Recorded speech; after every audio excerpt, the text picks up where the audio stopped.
ഈ കൊച്ചുകുട്ടിക്ക് ഒരു പേഴ്സ് കളഞ്ഞു കിട്ടുന്നു. അതിലാണെങ്കിൽ ഒരുപാട് പൈസയുമുണ്ട്. അങ്ങനെ അവൻ ഭയങ്കര സന്തോഷത്തിൽ അത് അവന്റെ അമ്മയുടെ കൊണ്ടുപോയി കൊടുക്കാനായിട്ട് ഓടുന്നു. അവന്റെ അമ്മയ്ക്കാണെങ്കിൽ 3 മാസം കൂടെ ജോലിയില്ലാത്തതുകൊണ്ട് തന്നെ കാറിന് ലോൺ അടയ്ക്കാൻ പറ്റുന്നുണ്ട്. അതിപ്പോൾ അവർ ജപ്തി ചെയ്തുകൊണ്ട് പോയിക്കൊണ്ടിരിക്കുകയാണ്.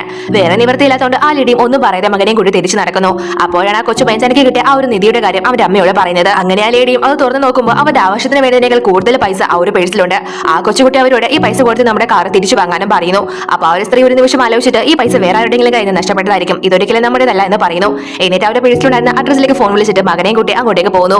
എന്നിട്ട് ആ ഒരു പേഴ്സിൽ നിന്ന് ഒരു പൈസ പോലും എടുക്കാണ്ട് അദ്ദേഹത്തിന് തിരിച്ചു നൽകുകയും ചെയ്യും. പെട്ടെന്ന് തന്നെ അദ്ദേഹം എക്സൈറ്റഡ് ആയിട്ട് നിങ്ങൾ എന്തിനാണ് ഇത്രയും വലിയൊരു തുക തിരിച്ചു തരാനുള്ള മനസ്സ് കാണിച്ചെന്ന് ചോദിക്കുന്നു. അപ്പൊ ലേഡി മറുപടി പറയും, സത്യസന്ധതയുടെ ഇമ്പോർട്ടൻസ് എനിക്ക് എന്റെ മകനെ മനസ്സിലാക്കി എടുക്കാനാണ് ഞാൻ ഇങ്ങനെ ചെയ്തതെന്ന്. ഉടനെ തന്നെ അദ്ദേഹം ആ ഒരു സത്യം വെളിപ്പെടുത്താണ്. അതായത് അദ്ദേഹം എല്ലാ വർഷവും ഇങ്ങനെ ഒരു പേഴ്സ് നഷ്ടപ്പെടുത്താറുണ്ട്. പക്ഷെ ആദ്യമായിട്ടാണ് ഒരാളെ പേഴ്സ് തിരിച്ചു തരാനുള്ള മനസ്സ് കാണിച്ചത്. അതുകൊണ്ട് തന്നെ അവർക്കുള്ള ഗിഫ്റ്റ് ആയിട്ട് ആ ഒരു പേഴ്സിലുണ്ടായിരുന്ന മുഴുവൻ പൈസയും ആ ഒരു വീടും ഇവർക്ക് സ്വന്തമായി അദ്ദേഹം കൊടുക്കുന്നു. നിങ്ങളായിരുന്നെങ്കിൽ ആ ഒരു പൈസ തിരിച്ചു കൊടുക്കാമായിരുന്നെന്ന് കമന്റ് ചെയ്യണേ.